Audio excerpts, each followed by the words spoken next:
Internet ghost on the forum.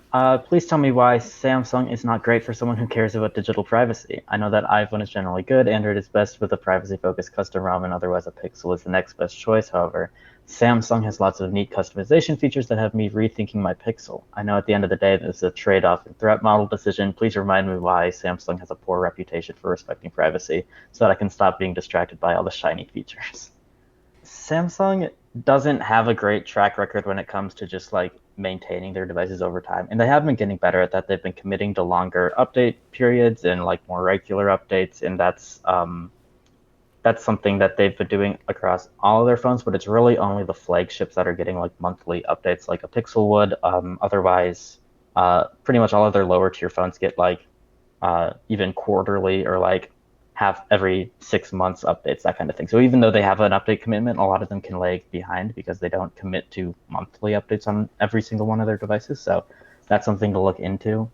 I think that generally Samsung doesn't do a lot of stuff that's really exceptional with like any of their cloud stuff. A lot of the stuff they outsource to like Microsoft OneDrive, for example. I think they bundle that storage in with Samsung in that kind of thing to kind of provide somewhat of an alternative to Google's ecosystem, but it's not like end-to-end encrypted for the most part. They're not doing anything like Apple is doing with iCloud, for example, where they have like advanced data protection that encrypts all of your data locally on your device before it goes to the cloud. It's pretty much another just a mainstream phone like the Google Pixel. I would say that like in terms of the software experience they provide, I think that a stock Pixel and Samsung probably provide pretty similar levels of privacy, which is to say that I don't think they provide a lot of privacy. It's just a matter of like which provider you trust more. But then from a security perspective, I think that Google Pixel has an edge over Samsung. So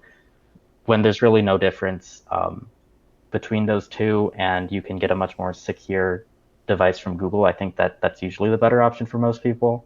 Um, but I think that for the most part, if you want like better privacy from your phone, you'd have to be going with a custom ROM. And Samsung also famously doesn't support those very well on most of their devices. You have to like Google is very open to like unlocking their phones for the most part, unless you buy from like certain carriers like Verizon, whatever.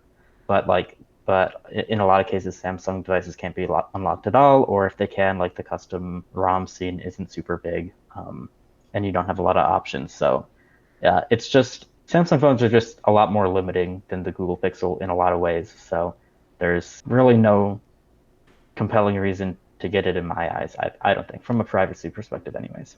Yeah, I don't disagree. But I will just commend Samsung because I feel like 3 years ago, it was really bad, I think, in a lot of ways to go with a Samsung device.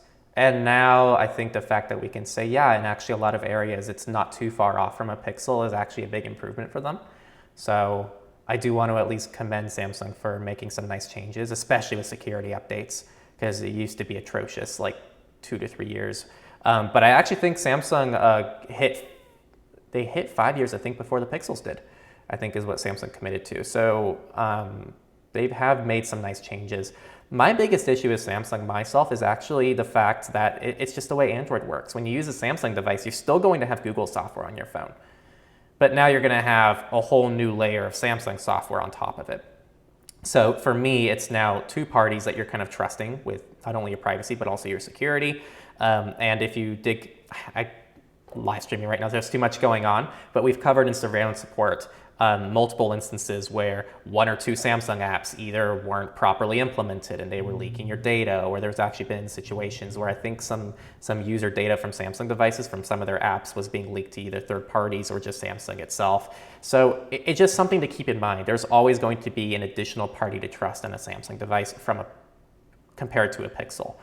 I think if you trust Samsung, if there's something that really brings you to the Samsung device, I don't think it's the worst option in the world, especially when you're comparing it to some of the other Android phones in the market.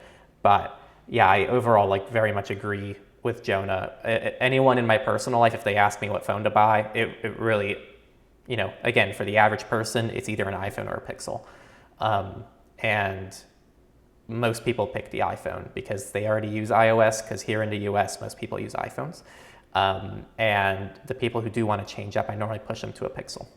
So Hey everybody, thanks for watching this Techlore clip. This is actually a highlight from our main channel, Techlore, where we talk about digital rights, privacy, security, and how you can have a better relationship with technology. So if you want the full-length experience, definitely check out our main channel, Techlore. We'll leave a link somewhere on the screen, wherever our editor puts it, and you can probably check it down in the description as well.